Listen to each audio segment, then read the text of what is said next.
Welcome to BGM Podcast. Today we are diving in a very transforming topic related to healthcare, which is telehealth physiotherapy. So we have seen a massive rise in virtual healthcare services, and we are going to talk about how it what it really means to doctors, patients, and healthcare industry. I have a very precious guest with us, Dr. Kriti Khanna. She is a day health physiotherapist and sports specialist, ma. Yes. So welcome to our BGM podcast. Thank you so much, Dr. Jyoti, for having me here today. So let's start with the basic question. What is telehealth? So, yes, telehealth is an umbrella term for all the healthcare providers. So, by telehealth, by the word we mean providing healthcare services remotely. So, it has various aspects, various parameters to it. So, today, as a physiotherapist, I will be highlighting or we will be discussing more on how we can use telehealth in physiotherapy because telehealth for prescribing medicines, in other aspects is like quite easy and common and people and patients do understand that we can have a virtual consultation. By telehealth we mean like we are consulting a patient without meeting them in person. We are just meeting them on a video call, over an audio call, or via using some apps, something like that. But yes, in physiotherapy, like people have a lot of questions and doubts, even the professionals and the patients, like how we can do rehabilitation or a physiotherapy without meeting a person in person. So we will be discussing that in detail today.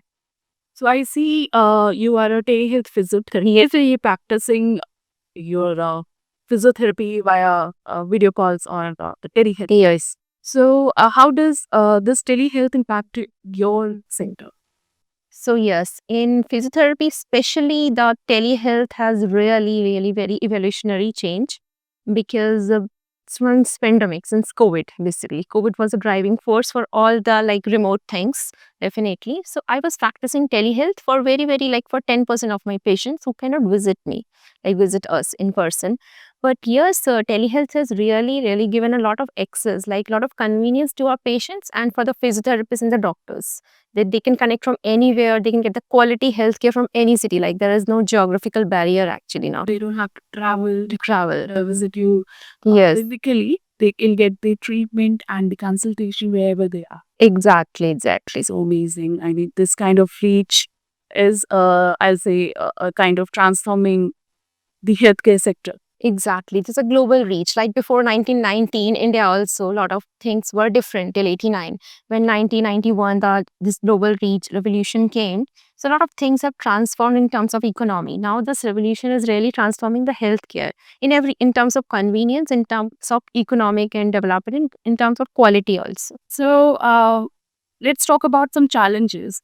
What kind of obstacles or challenges do you feel that this telehealth physiotherapy sector is facing or you have came across? Yeah, like every field, we have challenges. Like, basically what I say, ki innovation is the like a need is the like mother of any kind of innovation. So this pandemic was a need. But yes, we can cater maximum population. But yes, 20-30% of the people we cannot still cater with the telehealth because every technology has its own limitation. We are still working on it, but everything. So limitation, as you've asked, one limitation is the digital literacy. Digital literacy, I mean, like lot of elderly people, lot of people living in remote location don't have the like access how to download certain apps, use the smartphones properly. They don't know how to connect virtually. This digital literacy is like is the limitation, one of the major limitation I come across on daily basis. One thing. Second is the connectivity issue. Connectivity issues in the Wi-Fi, like internet is reached from remote location to till remote also. But in the hilly areas, like if you have to consult a patient from Ladakh, or sometimes, patient like or defense professional posted in certain remote locations on higher altitude, certain network error bandwidth is low for video calls. This is one thing. In the remote locations also. So these two are the technological barriers we have.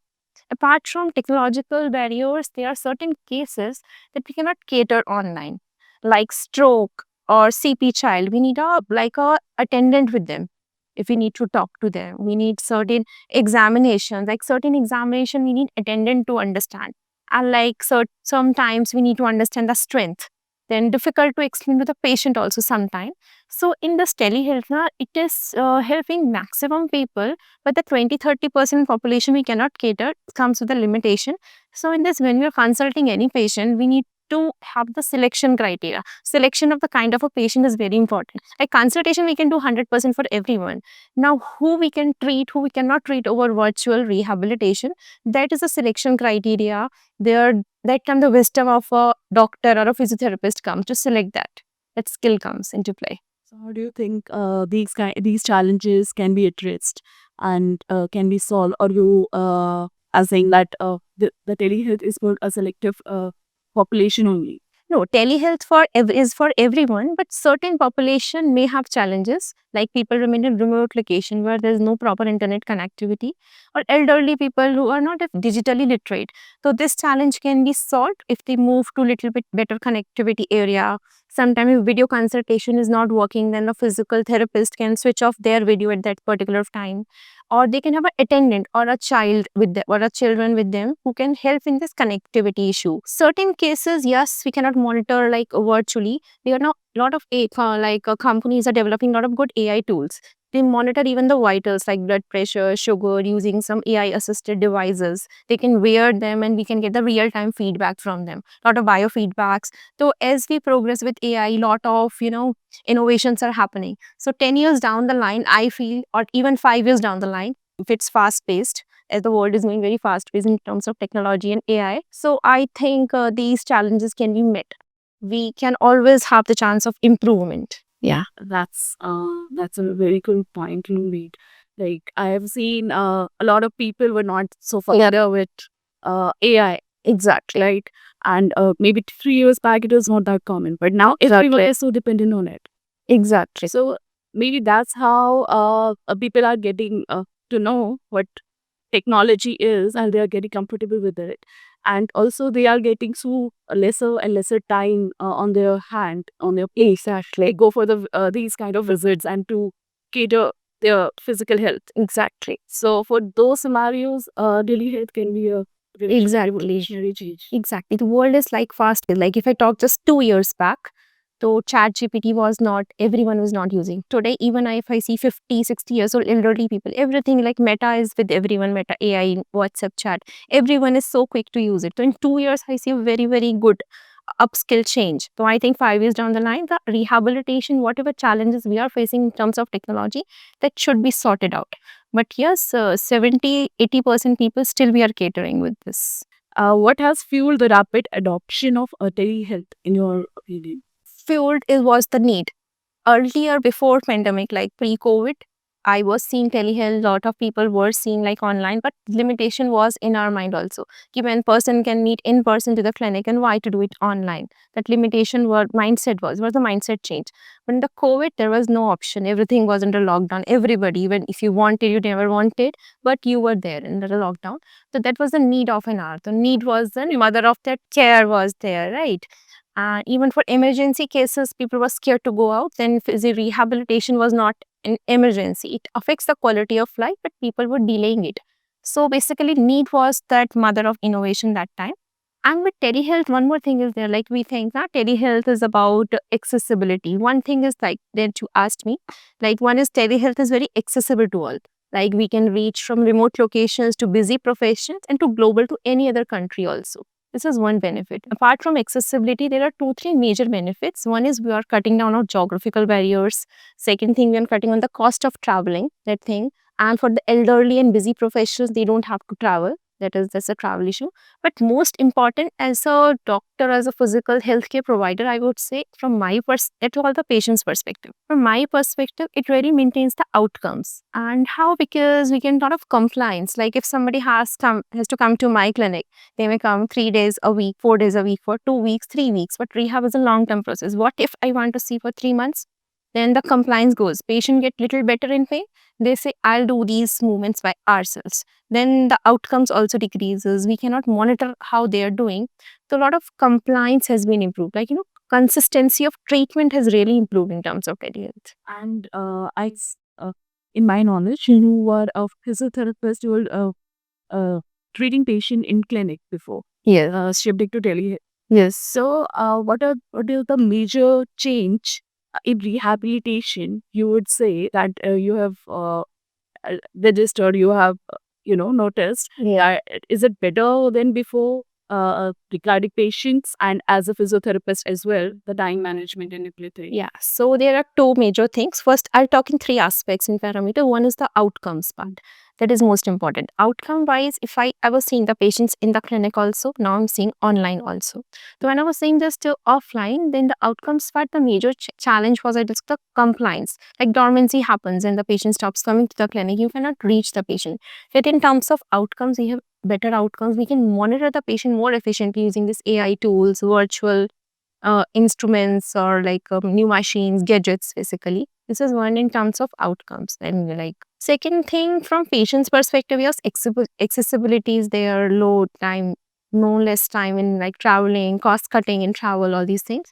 Now coming from my perspective, from a healthcare provider, as you asked, it provides more efficiency because now no time of the physical therapist is going in traveling.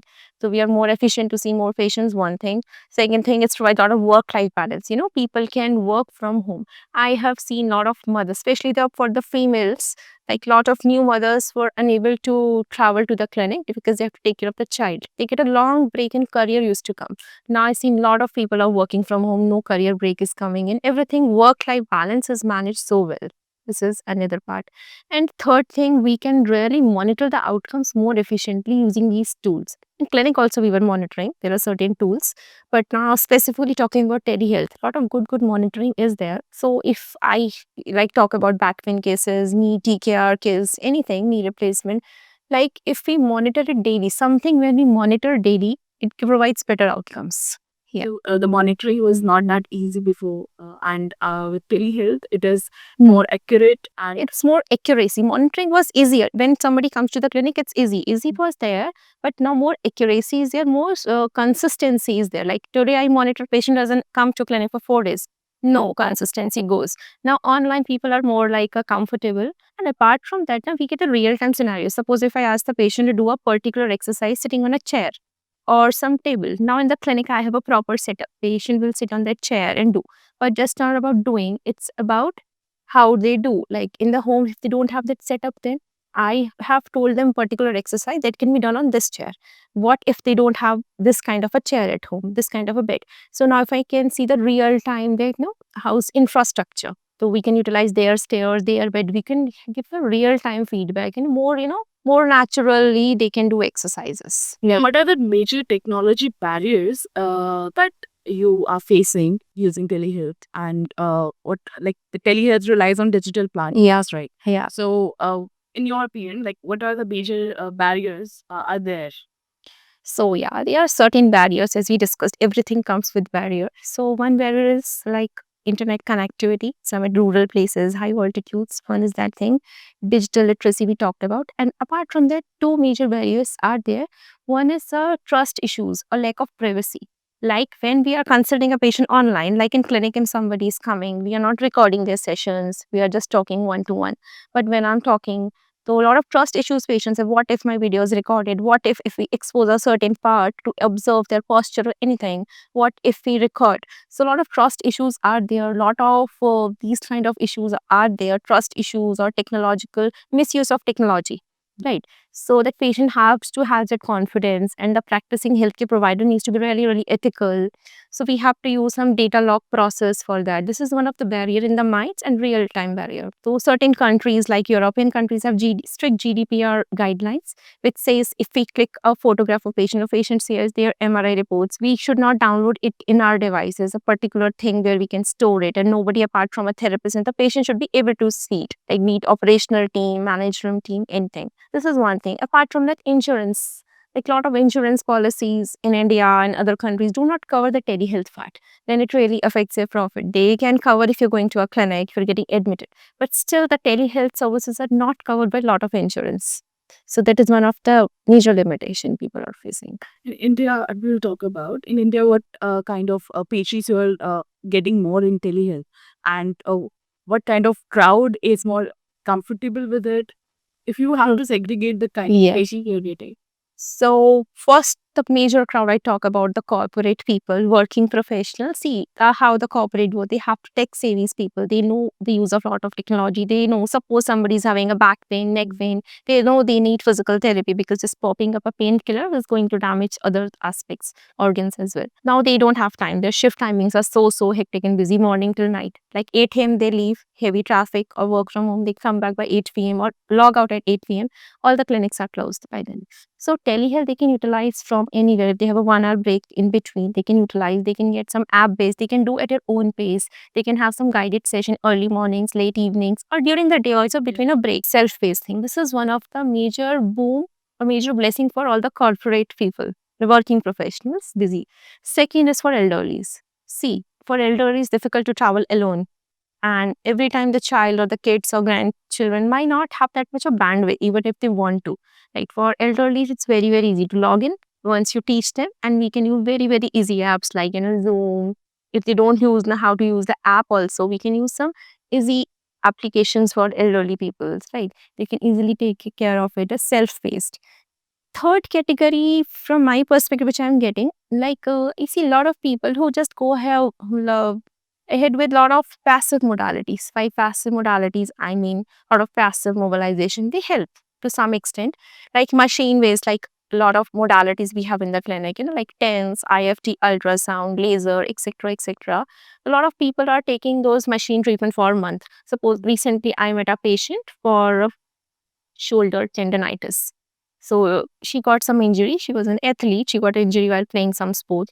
And now she was taking 2 months of like lot of machine-based treatment, no rehab, ultrasound, TENS, lot of. She was doing some exercises at major. 70% focus was machines, 30% was exercise. She didn't recover. She got like 20-30%. Now in telehealth, when people come, they come with expectation. Online, we're not going to apply machine. Second thing, even the healthcare provider have that clarity in mind कि we don't have to escape the pain. We don't have anything to mask the pain. I don't have anything to mask the pain if I'm seeing a patient virtually. So we need to treat with the help of the movements. And movement is medicine. Like if we read across like a lot of research articles and everything, so efficacy of every modality is so less. Sometimes it's just a placebo or it's very 10-20%.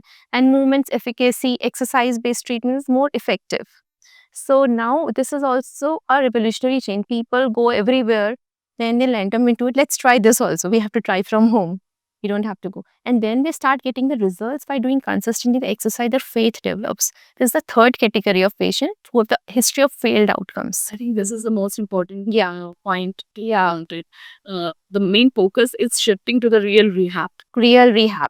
Because in clinic, see, as a therapist, if I talk about from the mindset and the whole community, then everyone has came. Like patient has come, we have a lot of machine. We try not to use it. Patient is in pain, we will use 10 machine, relieve the pain. We will do some exercise. When we have something, you will use it. As simple as that. Like if a child is left with a lot of chocolates, then they will eat it. Even if they know. If you don't keep it there, how the person will consume it. So in tele-rehab, we don't have any option to consume. So a lot of focus of a therapist is there to treat a patient without using any modality. And now how to treat them requires pain relief. Yeah. So now here the right focus of rehab is on the skill-based.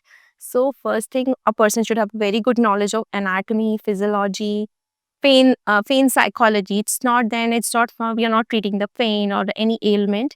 It's from the biopsychosocial model of pain. We have to understand the lifestyle of a person, psychosocial factors, maybe a stress levels from personal, professional front, their postural things. I'll see that pain is a very big factor which Exactly. they are troubled with. For them, what will say like for them too, it's not Correct. I completely agree with you. Yeah. So if I give you an example of a patient who's having a back pain, a sciatica pain, a person has visited to a clinic taking IFT regularly for 10-15 days, orthopedic prescribed, take IFT, diathermy, normal scenario in Indian scenario. So, but no relief. He feels better for 2-3 hours. And because we know it's a temporary pain management, there's no profit, no loss situation there. For a few days he can. But for how long? So now patient coming to me, first expectation would be relief from the pain. If I even keep on explaining, no, we'll work on rehab, will take 2 months or 1 month to strengthen the muscle. After 1 month, you will not get pain. That is true. But for what? For how he can manage the work with pain. Right? He has to work. I talk about like a 40-year-old person who has a family responsibility of kids. He has to travel, drive to office also. So in such patients, what I do or what we need to do is skill. Now the skill comes from where we need to understand from where the pain is coming. If the sciatica pain is coming, it's a muscular, it's a nerve pain. What kind of a pain? What postures are aggravating? First, we need to cut down on the aggravating things. We need to educate. Now here the main role is patient education. We need to educate the patient accurately and correctly what he needs to do, what he doesn't need to do. First thing. Second thing, we need to learn and apply on the patient some pain relieving movements. So what I do if the pain is coming from disc bulge, suppose a sciatica pain from L4, L5, just an example, a most common patient will say, my MRI says L4, L5 disc bulge. Or doctor has prescribed go for surgery or take steroid or take medicine or this pain will remain with you. Now first thing is education, what not to do, what to do. Second part comes doing some disc movements. What I do in my practice, I practice some kind of disc pain relieving movements like McKenzie approach, certain kind of other movements. Then may do some disc relieving movements, the pain goes. First, I would also like to settle the pain because pain is the important aspect for patient. First thing, I will do some pain relieving exercise on day one, on the day of consultation. First the patient should be at ease and then only the patient can trust us. First thing, then we can do something nerve movements. If the nerve compression is there, there are a lot of techniques like if I go very technical from Michael Shacklock, neurodynamics, other things are there. We need to do some nerve mobility that all things can be done actively. Then the rehab part comes. So like in a general scenario, when patient comes to clinic or offline setup, we do some, pain relieving hot pack, cold packs, modalities. In virtually, we do some pain relieving movements of the structure first. We need to learn and apply in the patient. Second thing, we can always take use of, cold packs, hot packs, whatever suits, depending on the condition, acute or chronic. And third thing is education. If we take care of three things on the day one of the conversation, education part, do's and don'ts, and the correct pain relieving movements, then the patient will really develop a lot of trust and we can really help the patient in that way. And then the long-term rehab part comes, the training that particular muscle and everything. So you're saying that there are other ways to address and relieve the pain. Exactly. Looking out the modalities. Yeah. Just not the hot pack and cold pack. Yeah. You don't have to come to the clinic for that. You can do by exercises. Exactly. So there are a lot of modalities. It is the physical things we are doing. We are utilizing the strength of the healing power of our own body to heal or recover that pain instead of taking help of certain modalities. Because in certain cases, where we really require TENS sometimes in very, very sharp shooting pain.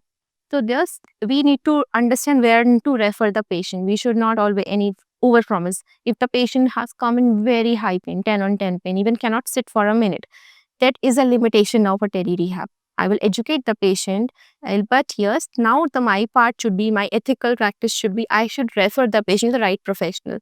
Need to see whether if there is some lot of myotomal loss this patient is going on, I need to refer to a surgeon. If I see lot of pain, I can refer to a GP for some pain management first. If I feel the TENS will help temporarily for 3-4 days, I would refer to offline. I will figure out the offline clinic nearby, but ask the patient to check it out.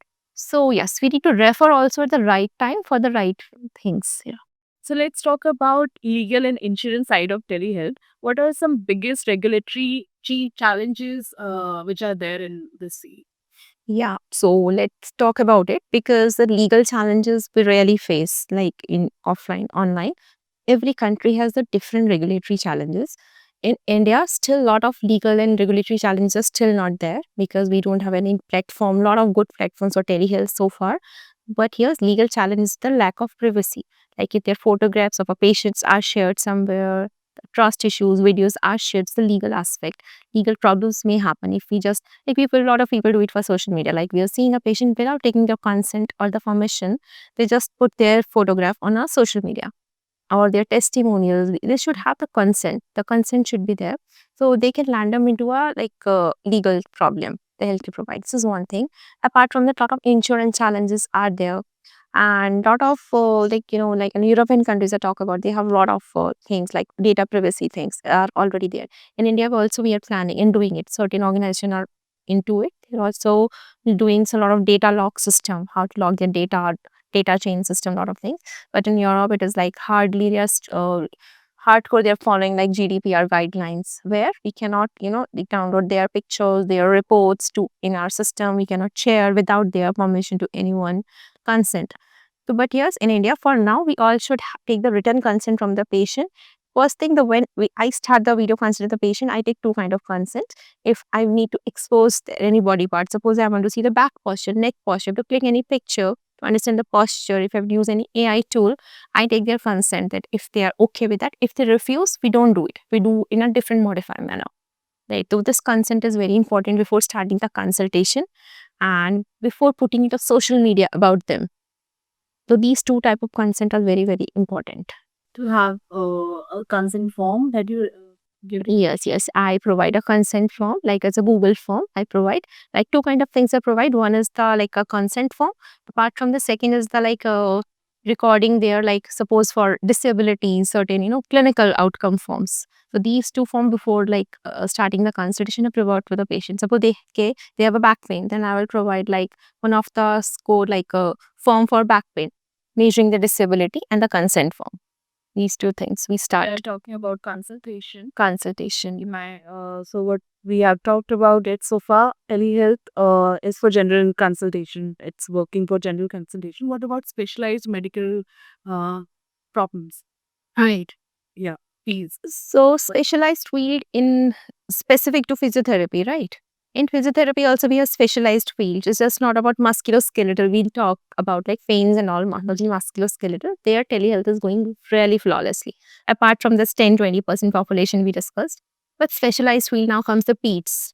Like if I have to treat a CP child, if the consultation, like I had a patient from very low remote location of South India, a CP child, CP girl of 10 years old. Now, if the patient sits in front of me in the camera, how will I consult? I really cannot consult. I need attendant. So her mom was there to tell me what are the milestones she has achieved, what is the basic history of the patient her mom has given. I told her do some stretches, do something.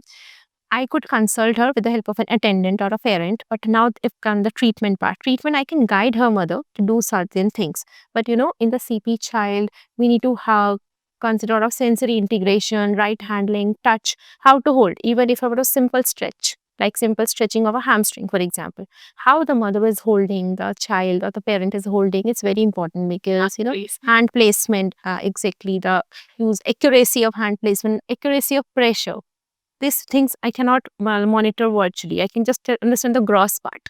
So this is the limitation in terms of pediatric field. This is one limitation. And then there is a neurological rehabilitation in terms of stroke. In stroke, certain techniques are like Bobath approach. Certain positionings are there. Certain tactile feedbacks are there. This is a limitation in neurological cases as well. We can guide them. Like in COVID pandemic for stroke cases, this telehealth was really a blessing because we can guide them to 60-70%. Something is better than nothing. 70%, 60% we could guide still.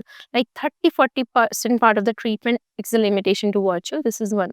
Like basically neurological rehabilitation and pediatric cases, limitation. Third part comes the chest, like, cardiopulmonary physiotherapy. Few things we can definitely do it online, like 70-80%. Now where we have to do something hands-on, like something suctioning part is required, something hands-on is required on chest, there is a limitation. So these 2-3 categories are really limiting. So, is there any way to address this? Yes, technology. Technology is the answer. So once we develop a lot of AI tools, gadgets, they can give us the real-time feedback of the pressure. What I'm talking about, tactile feedback. I don't know how much pressure if we get a real-time feedback. Like recently, like not recently, since few years now, we have a technology to monitor blood sugar. Right. If I'm talking to the patient, I say how much is the blood sugar. I cannot understand from just talking how is the blood sugar. But we have the real-time AI monitoring tools that can tell how much the blood pressure, blood sugar, vitals they can measure online. They keep a place, they the arm. We have seen a lot of like good brands are there. They can monitor the blood sugar. So similar kind of technology development will happen in rehab. They are sure, like a lot of organizations are planning, like robotic rehab, AI. Once this is there, we can just overcome these challenges also. The next 5 years, where do you see telehealth physiotherapy? I really see telehealth physiotherapy booming because as with the recent reports, there's a 38 times more increase in since COVID till now in 5 years in the tele-rehab. Like people taking consultations and treatment, 38 times more rise. It's a very, very good rise. In 5 years, I see it's a full like booming profession. Telehealth will come as a one part of it. So yes, we need to really make our new like basically students aware and more educate them how it works, telehealth. Maybe general education is also, Education is needed. because the other on the other end, there's the patient who also needs to know about how to use this Exactly. and this platform. This The- platform. So the whole Education system need to be revolutionized. So once the therapist will learn, they can teach the patients, but once this technology will grow, these limitations can be really overcome. So let's talk about physiotherapy. So how does has this telehealth changed this field, physiotherapy field? Yeah, telehealth has changed the physiotherapy field from the mindset point of view because everything comes from mindset. The mindset of the physical therapist and the patients have changed. Yes, we can get better with the movements. We don't need any machines. This is the first shift in terms of basically the shift in the mind of a physiotherapist and the doctors. Then the shift in the like if I am confident, then I can tell you something with conviction. Yes, it will work. Right. The first shift is the mindset shift. That movement, active rehabilitation really is going to help. This is one shift. Apart from that, second shift is I see a lot of people have a good work-life balance because of it. And third thing that I told before, like a lot of new mothers are having a small kids, or a lot of people who cannot travel to do anything, they don't have to put on a career break. They can work from anywhere, taking care of their family and their profession. Yeah. So you were telling me about your case that was from South India. Yeah. Which part was it? Can I ask? Yeah, it was Coimbatore. Okay. Yeah. So in that case, you were saying like if we are talking about neuro cases or CP cases, there is requirement of an attendee or their family member Yeah. really to be educated about it. Yeah. So how you do that? So I tell you, in general case scenario, hi, suppose we are sitting in one clinic in any city, in tier 3, tier 1 city or anywhere. So a CP child comes, you will consult, you will check the patient, you will go for rehab, you have to come daily. Normal scenario, this is how it works. This is very good practice, and CP child I would also like to see offline. But now the problem comes if person has no access to a physiotherapist. So this patient I was talking about was staying in Mumbai. She was my friend's cousin basically. So one of my friend told me my cousin has recently shifted to remote location of South India. Reason being her husband got transferred. Had a very good job. He has to travel. Earlier for first 10 years the child was taking a physiotherapy in Mumbai in a very good clinic. So mother also learned a lot of things about CP. She was well educated and everything. Now they have to suddenly move for 1 year. 1 year project was there in South India, some remote location. They have to move suddenly. Now the mother and child cannot stay in Mumbai all alone because they don't have the accommodation. Accommodation was provided by an organization. A lot of logistic issues are there, right? They cannot afford that living alone in Mumbai and taking treatment. They have to move with the husband. Now husband has moved. It was a lot of a good career opportunity he cannot deny because monetary aspect is also important. Now the scenario comes, he has moved, he goes to work in a remote location of South India. Now mother and daughter are at home, and daughter is CP child, a single child. Now there are no do that like till far off there are no healthcare, this small dispensary, they can just provide you basic medicine for cold, flu, cough. A basic doctor is there. Physiotherapy people don't know in that place. If it is there, it's like 15 or 10 15 kilometers from their town where they are staying. With this factory, they have to like plan husband and planning. Now traveling, with a CP child, traveling with one mother for 15 kilometers daily is very unrealistic. No proper transport is there. Roads are also not that good. Now here the role of telephysiotherapy, telerehabilitation come in. She consulted me, I spoke to her, understood. She was well aware. One thing, the benefit I got from that, she was well aware about the rehab part, how to do, what to do about CP, what is cerebral palsy. She was well aware. So I don't have to educate her much. Even if I had to, I would have educated. That is one thing. Now, with rehab, yes, I wouldn't say I could do justice 100% to that case, but I could do 60-70% justice to that case till the time they are in that remote location for an year. So, remotely, I used to tell mother what stretches to do, how to do, and what all exercise do, what implants when the child was growing, what all implants regular. I used to see her 3 times a week. Yeah. And one day I used to see her, next day I used to provide some videos to the mother, what to do, how to do, teach the mother how to do. And the tracking was also Tracking was that I used to tell the mother to record the video of the child about the gait, when she's doing the exercise on the child. I told her to just record on WhatsApp and then share with me. The privacy I was taking care, I'm not sharing the data with anybody. Yes, yes. I was tracking how mother is also doing remotely. I was tracking that way, taking a videos from mother is the best because 24/7 I cannot be there with them. And so I was tracking them remotely. Initially, the frequency was more when she understood. We tried to do it in a less. Then, in such cases, hybrid model works better. And after 6 months, what happened? They got some nearby small hospital setup was built. They have provided some a rehab department was there. A small rehab department was set up. So then we started working on a hybrid mode. Few days she used to go there, like 3-4 kilometers. It was little accessible, and I used to guide their treatment there because a newly established rehab department. So physiotherapist was there, but not that experienced. But physiotherapist was. So I can guide the remote. It's easier to guide to the physiotherapist remotely rather than guiding to a CP child or attendant. So then we started working on hybrid mode. Sometimes I used to see online, or sometimes I used to connect with the physiotherapist and then see. Fantastic job. Yeah. And one more challenge was there here. The major challenge is the language barrier. Whereas the treatment barrier was one thing, language barrier was there.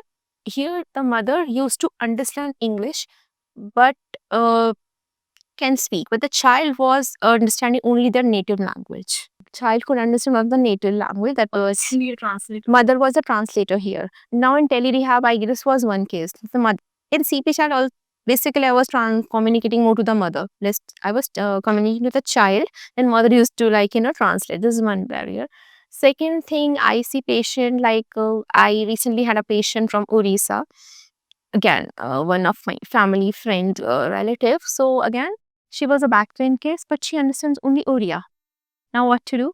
So but whenever her son was there, whenever she used to call one of her neighbor who can talk in English, then they used to translate it for me, and then I used to see. I think these scenarios you will also face when you are treating them in your own clinic. But in clinic, it's very easy. We can just tell. If I have to tell somebody to a leg raise, so I can show you have to raise. I will lift the leg and show. I can show on myself or any other model. But in online, I cannot touch them. I cannot tell them how to do. Then it gets difficult if you don't have any translator there, because language is the basic thing of communication. So in this, if you get an attendant in such cases, these barriers is first barrier I faced during COVID. I got my first patient on online, and that person could only understand. He was from Andhra Pradesh. So only native language he was aware, and he was into defense there and understands only the native language of that area. And now he used to call his neighbor daily during the sessions, and he used to translate for me in English. It was like a translator between both of us, patient and me. Challenge for the first case were really challenging, how to explain. But then when I saw a lot of patients from different origins, different countries or different states, now it has become a practice. Now if I have a translator, it is not a problem. Yes, but without a translator, talking to or communicating to a patient who doesn't understand your language, or even I don't understand, that is the limitation. One of the limitation is still there. So as a physiotherapist, how the management thing, which is better when you're doing it telehealth wise, or when you are treating them physically in the clinic? So in your end, which is more manageable for you? You of course you get a lot of patients, like a good number of patients in a day, and remembering everybody's treatment, rehab, and they're tracking their progress. It must be difficult. Yes. You're getting 100 or 200 patients. Yes. So as an individual physiotherapist doctor, the management thing, when we are talking about the management here, which is better? See, both things have pros and cons. Offline had different pros and cons, online has different.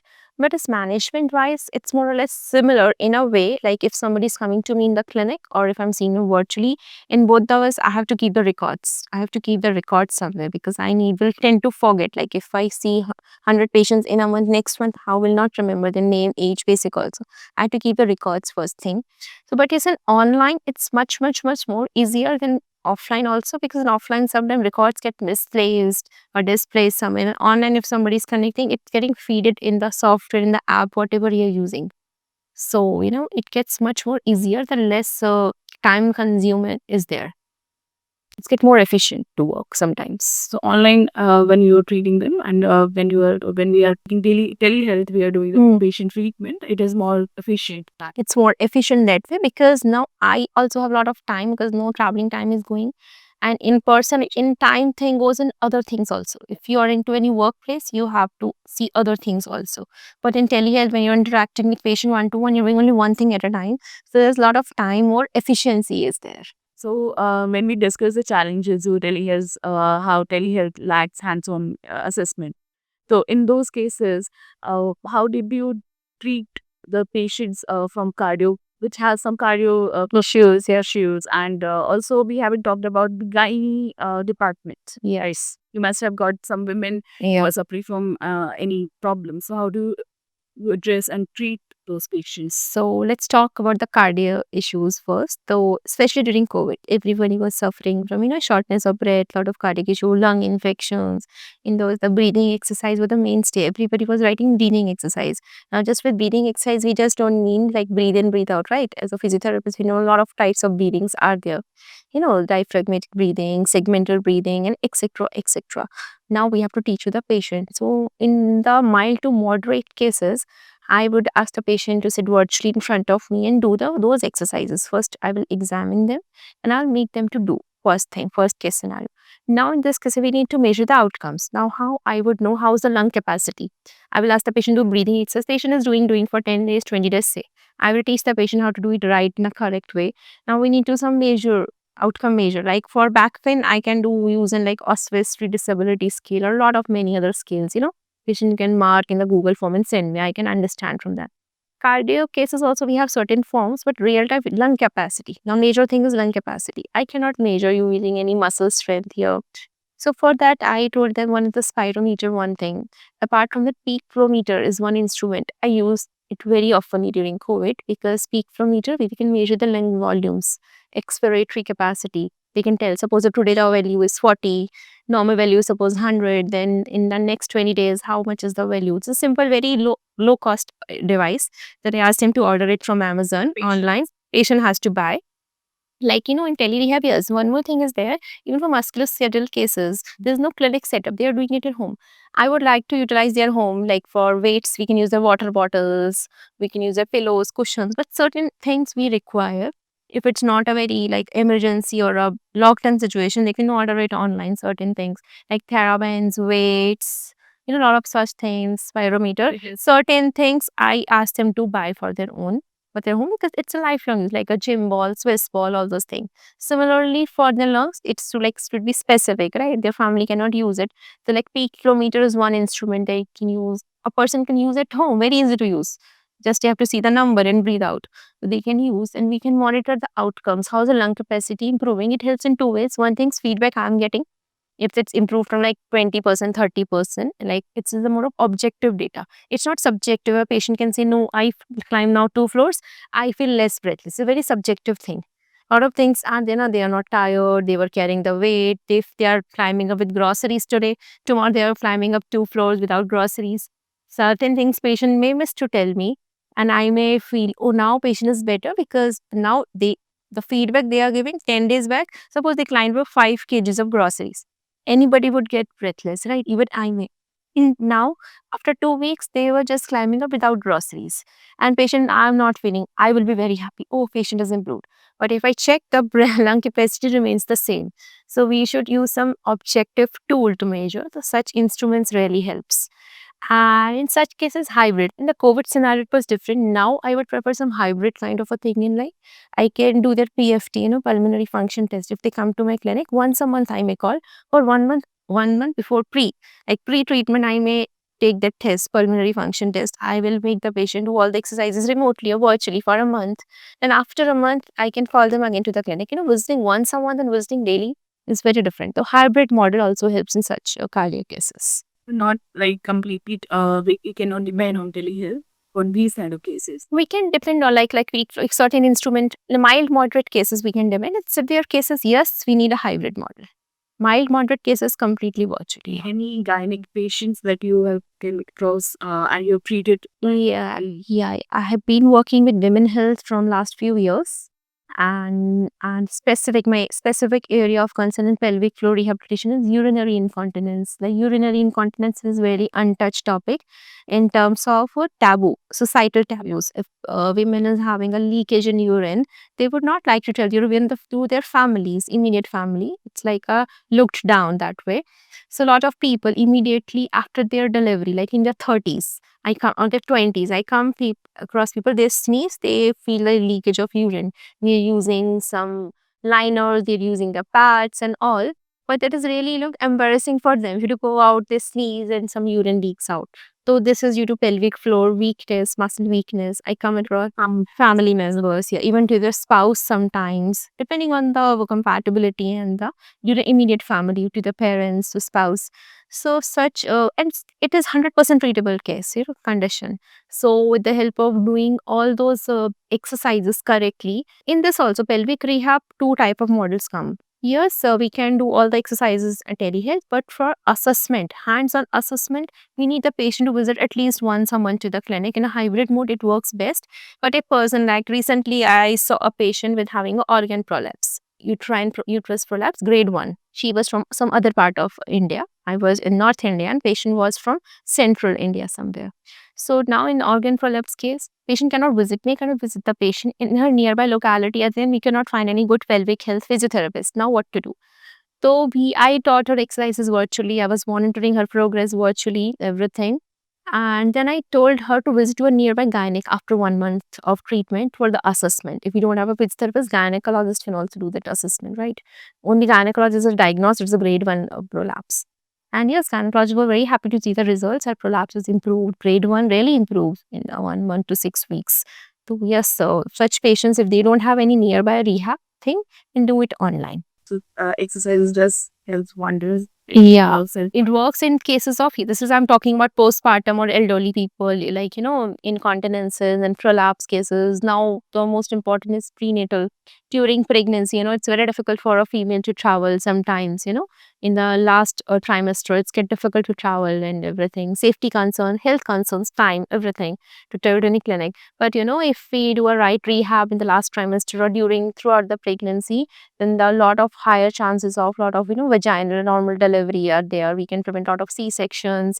We can, and most important, we can prevent a lot of perineal tears. Again, now we talk about yes, we need to prepare a female for normal vaginal delivery and a good and healthy pelvic floor. This is one thing. We do a prenatal like a rehab for this purpose. Another part is if female is going for normal vaginal delivery, higher chances of perineal tear are there as compared to C-section. C-section has its own cons, but I'm talking about normal delivery.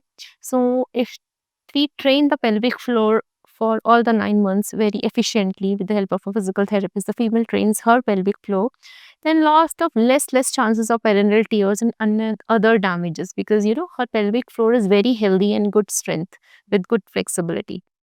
So less pain in labor and easy labor, higher chances of normal vaginal delivery as there. education is also Education is to important. patients. Yeah. Gynecologist should refer them to physiotherapists to educate them about the exercise educate I needed, Yeah. which are important for a normal therapy. Yeah, right now in metro cities, I have seen a lot of good hospitals coming across, especially dedicated to women health, like all these prenatal, postnatal cases, mother and child care kind of a things. In metro cities, still their gynecologists are promoting, but still this much awareness is not there in tier 2 or tier 3 cities of India. There we need to create more awareness, but if we do right rehabilitation during pregnancy and even after postpartum, post-delivery, we can get a very good results in terms of we can prevent. First thing, we can go for a good delivery. Second thing, during lactation, if we train the mother how to handle the baby, how to properly lactate the baby and everything, lot of less chances of other complications. Major thing is we can prevent lot of back pains, most common after deliveries. So I got 2-3 kind of patients, like from Indian population, also rural areas. Still there was a taboo in India to go to a physical therapist during pregnancy, but in India I've seen mostly the metro cities people during pregnancy, first trimester, second trimester, third trimester, they are going through proper rehab and they have delivered a baby. They have not went through any kind of complication. But recent cases, what coming to my mind recently is I've seen a patient from South Africa. She was an Indian, relocated there 2 years back for some work related, and she conceived there.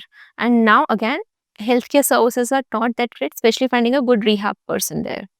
And then I was seeing her virtually, and 3 months back, she delivered a baby, a healthy baby, and she went through proper rehab virtually.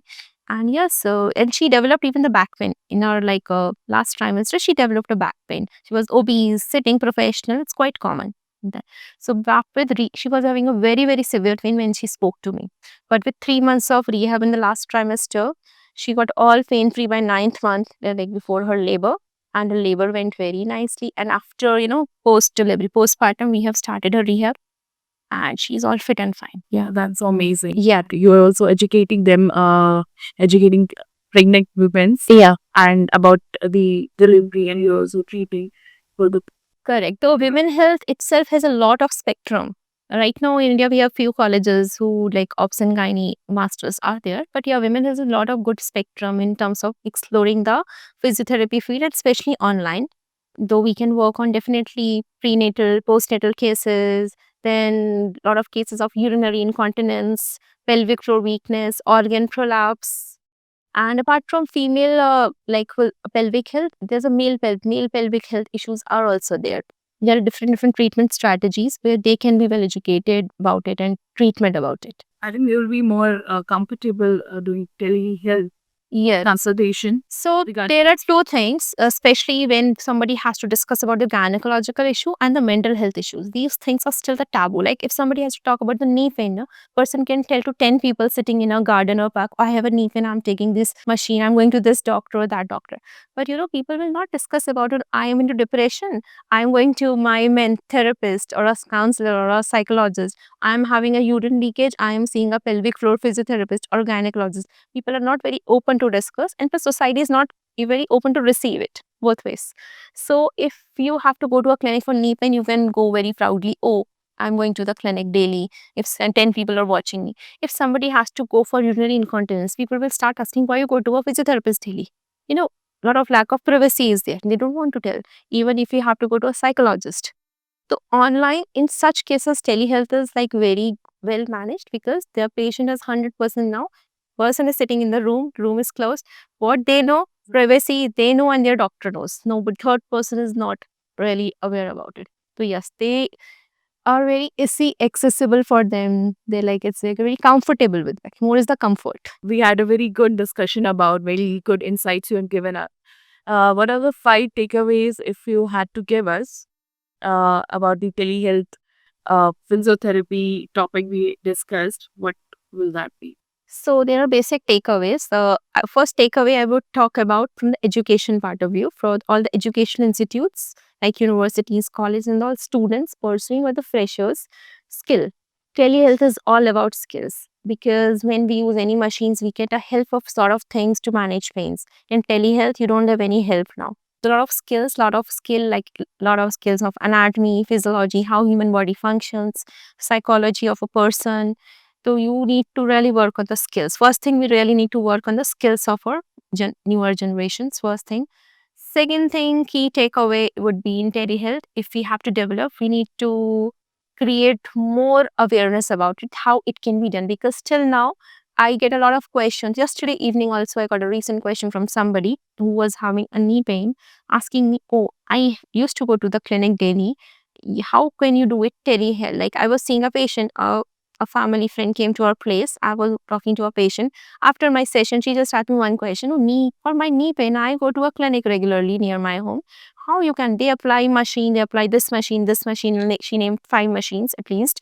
And I feel better, but it's not completely better. But how online and in laptop, how you're applying those machines? Then I explained her the whole concept that knee osteoarthritis or normal knee pain doesn't require machines application on regular basis. Sometimes you can for managing acute pain, but it's more about the active rehab, which muscles we need to target, which joint we are moving.